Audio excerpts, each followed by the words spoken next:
Today's episode is going to be about why you should teach English in China, brought to you by a guy currently in Singapore. Now, I am able to speak to this topic because I spent 2 years in Beijing, China, teaching English. Had an amazing time. I think anyone who's young, not sure what they should do, where they should go, should definitely at least consider it as an option of at least an adventure, a getaway, earn a bit of money. So I'm just going to list 10 reasons why I think anyone should at least consider teaching English in China.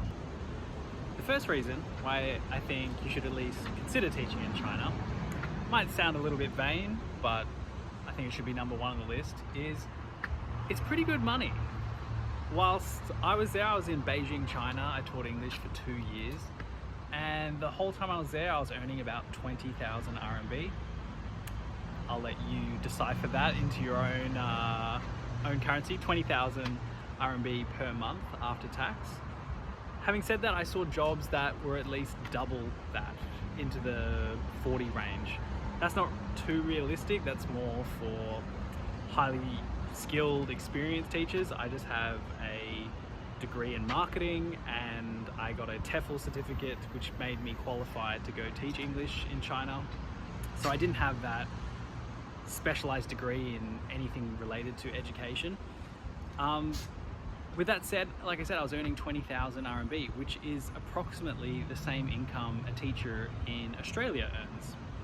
So some of my friends were kind of saying, oh, so you just earn the same amount as a teacher in Australia. Why bother? Why go to another country to do it when it's the same salary? Well, what is missing from that equation was the fact that they gave me accommodation as well. So while I was earning essentially the salary of a teacher from Australia with free accommodation, and if you're familiar with the cost of living in Australia and accommodation, essentially having a free house well and truly puts you into the six-figure range in terms of earning capacity, because that's how much you'd be spending in Australia. So that sort of opportunity cost becomes huge. So the money's pretty good if you know how to land yourself in a good position, or even if you just arrive and you go anywhere, you're going to find yourself in that 20,000 RMB mark. And yeah, you're basically on your way to earning a pretty good salary no matter where you land. But if you sort of finesse that, negotiate, shop around, you can certainly earn much more than that. The next reason that I think that anyone should consider China, for teaching English at least, travel, certainly I wouldn't rule that out either, is there are loads of job opportunities. In fact, the supply and demand of it is totally out of whack. You will never hear someone complaining about a lack of job opportunities in China. Now, unfortunately, there's not really an ideal way to find these jobs other than forums. So what I did and what I recommend to people, anyone looking, is there's a website. It used to be called Dave's ESL Cafe. Now, Dave is absolutely killing it, but he's since rebranded, so I'm not too sure what he's called it. But if you type in Dave's ESL Cafe, you'll find the new website that he runs. And on there are just loads and loads and loads of agents trying to facilitate these jobs into China.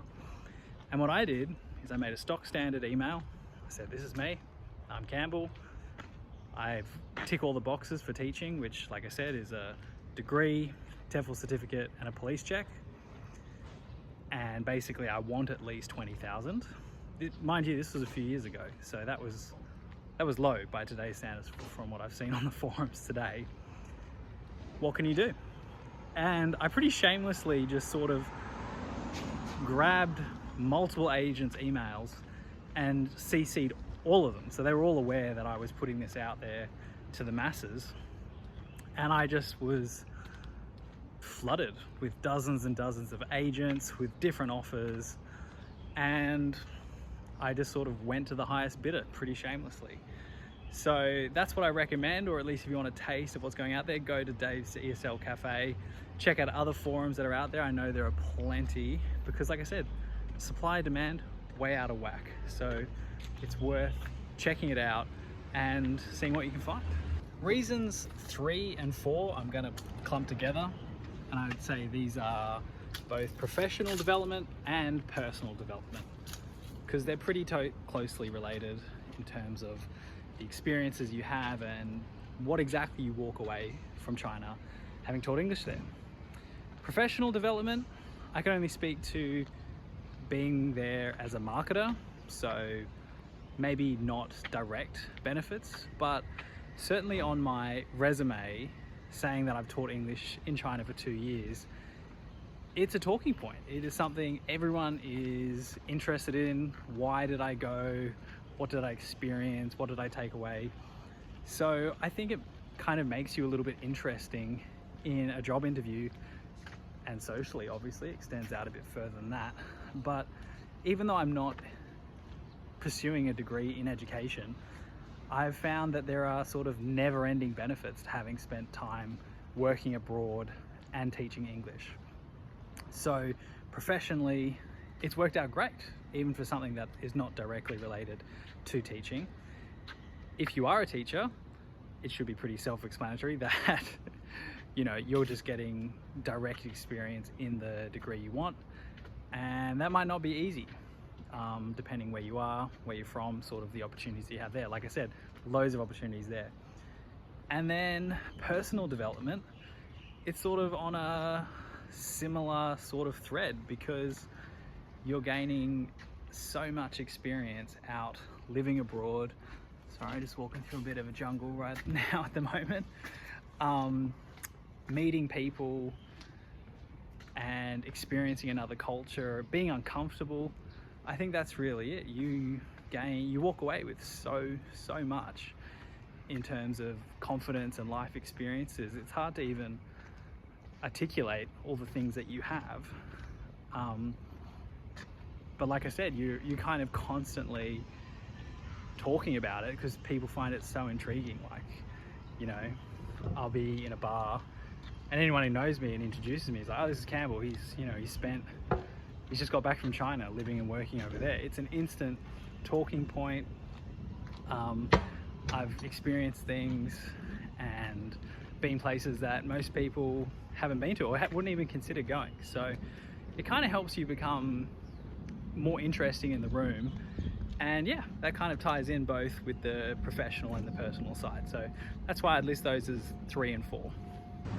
The next reason I think you should at least consider teaching English in China, I'm realizing this list is kind of more geared to the economics to start with. I promise I'll get to more reasons in a second, is the part-time jobs. So similar to the full-time jobs and earning good money there, the after-school stuff, the weekend work pays even better again, but obviously you have less free time for the part-time stuff.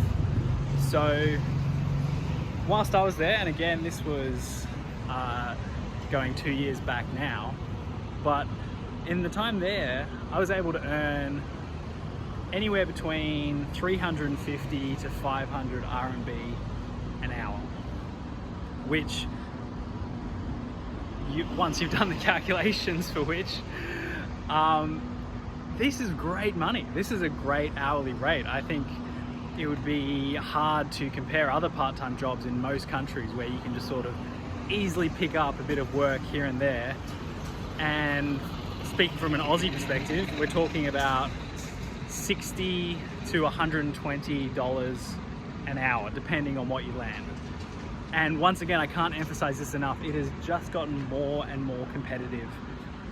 With COVID, people leaving, there was already a supply and demand issue in the country, and now the supply has gone down even lower, which anyone will tell you, the prices have gone up. So with these part-time jobs, the real limitation is you. At my peak, I was working 10 additional hours to my full-time job. I had a little electric scooter, I would ride around the city, finding the nearest jobs, sort of try and bulk it up a little bit. If I could find like a 3-hour block on the weekend, I would take it. And they're pretty consistent. They want to lock you in at that time, at those places, to do every Monday, every Wednesday, whatever it is.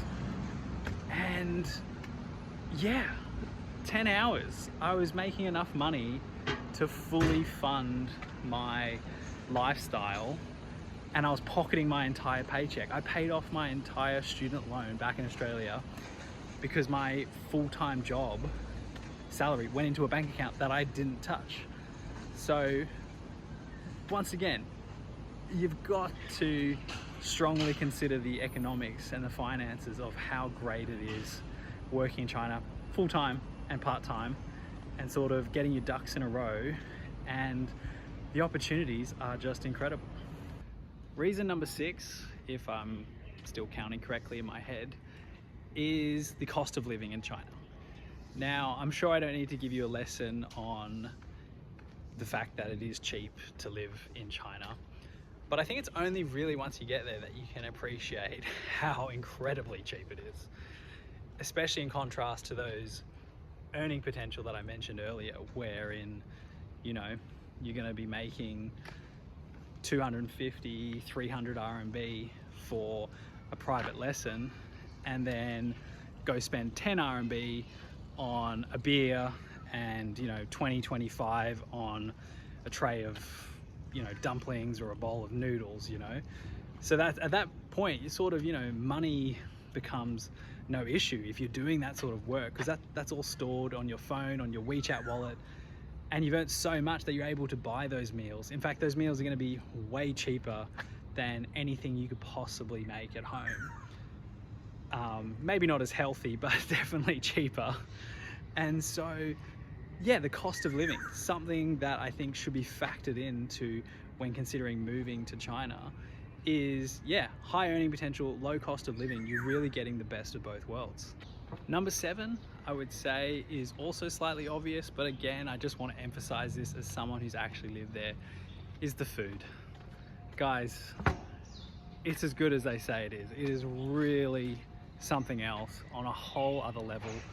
The country is so diverse. I'm not saying you need to travel around the whole country to try everything.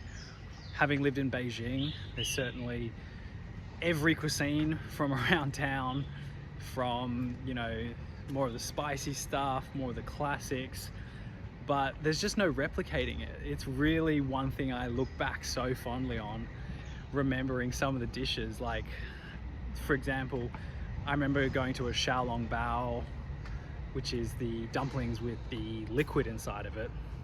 It's quite a famous dish, but I remember the best one I ever had being in like a hole in the wall in the depths of Shanghai, in a place that we just stumbled across. So, you know, I guys, it's been many years. I still think about these dumplings to this day, and like I said, there's nothing quite like it. I don't really think Chinese food can be replicated that well outside of China. I don't know why. And so I just remember just one big culinary adventure. So if you're a foodie, in particular, if you like Chinese food in your own country right now, it's going to be amazing once you get to China. It's going to be on a whole other level. So the food, definitely a big takeaway, definitely a key consideration. Man, quick side note, Singapore is a really hot place to do a walk and talk on your phone. I've managed to find a little bit of cover, but holy moly, this shirt is quite sweaty. Next reason that you should be considering moving, living, working in China is the people. And when I say the people, I would say both Chinese people and the expat community. Chinese people, very lovely, very hospitable. I would say, in a sense, they kind of roll out the red carpet for the expats. They really do love foreigners. I think most of them haven't been overseas. I know something like only 12% have passports, so they seldom travel. And so the foreigners who come, they're very welcoming, they're very inviting. So you're certainly not going to have too much culture shock in terms of a resistance from the locals not making you feel welcome. And then on the other hand, the expat community, I would say, is equally welcoming. You're going to have, I'll try.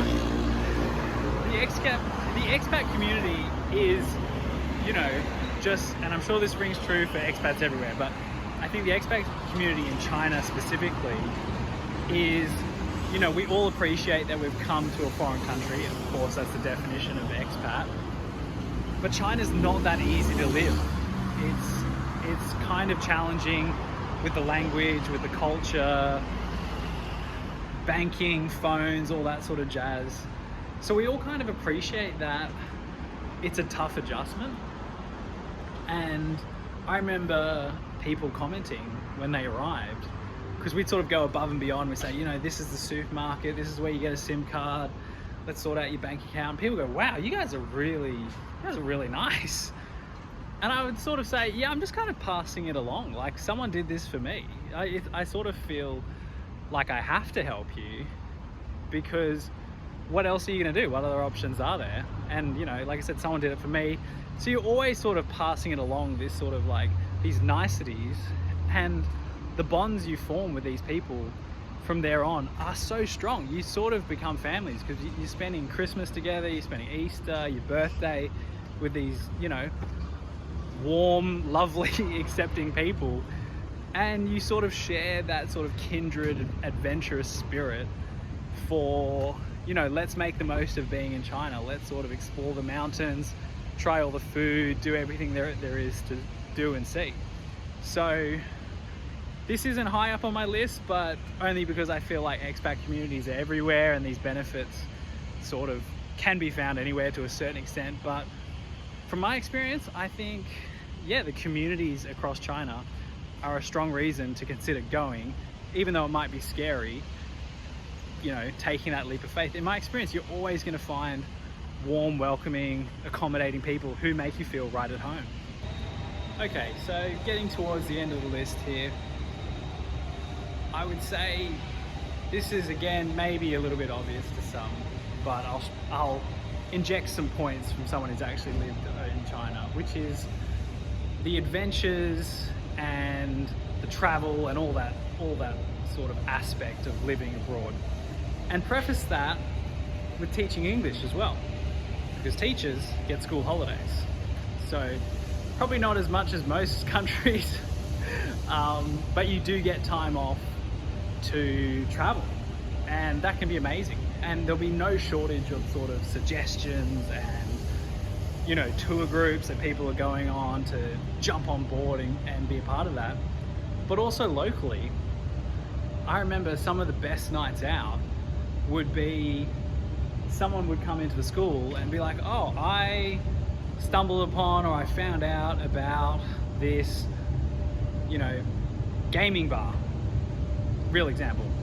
And so we go there, and it's like, you're walking through the hutongs, which is the old parts of Beijing, old style, not the modern, sort of these grey brick buildings from, these things are centuries old. And you're walking down there and you go, what are you talking? There's no way there's anything down here.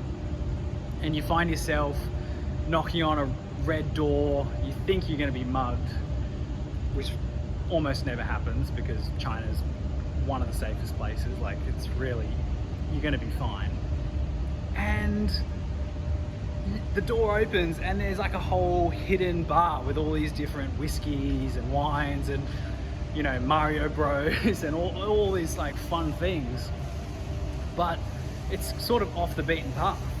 And I think that really was a key concept, or a key idea from the whole time I was there, was just constant discovery, constant exploring, and sort of good times and adventures. So definitely, it's more than what you just think of traveling.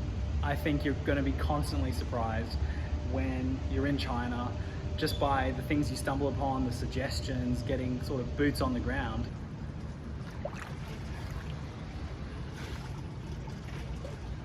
I'm sorry, but I could think of no better place to end this sweaty video than inside the pool. When you're in Singapore and you have access to a pool, trust me, you're going to be using it as much as possible. So the final reason I think that anyone of any age from anywhere should be coming to China to teach English, or at least considering it as an option, is the language. I think learning Chinese, as if you're considering any number of languages to learn, Chinese is probably going to be up there as one of those important career development languages. Myself, I didn't learn too much Chinese. Like, you certainly, some of it rubs off on you while you're there. You can learn to order a beer and some rice. Those are some things that sort of came up quite frequently. I remember learning like my left and my right, some sort of like fundamental things, even counting to 10, which my students taught me, of all people. Sort of students teaching the teacher, they sort of drilled it into me, back into me, sort of the Chinese numbers. That was sort of a cute lesson. They sort of wanted to flip the script on me. But certainly I admired a lot of people who took the time to take that opportunity to immerse themselves in the culture. Whereas, like I said earlier, I was sort of scooting around, doing my part-time jobs, trying to make as much money. But another option might be to spend that time learning the language, and then you're going to have so much opportunity to speak to the locals and sort of go a little bit deeper in the language, sort of that immersion. I've seen it firsthand go the distance and really help guys go so much further. And I would preface that as well by saying the guys and girls who got into relationships with Chinese people, it was like night and day, because they were speaking it as much as they could during the day, and then at night they was almost doubling down. So a few months would go by and I'd see them and they were having conversations with their partners. Like, it was unbelievable, the development. So again, I didn't experience it personally, aside from like a few words that just sort of like helped me get around. But the people who sort of took that opportunity, immersion opportunity, just sort of went from 0 to 100 from learning the language. So that is the sort of the final thing that I think needs to be said about why it's a good opportunity, a good consideration to go teach English in China.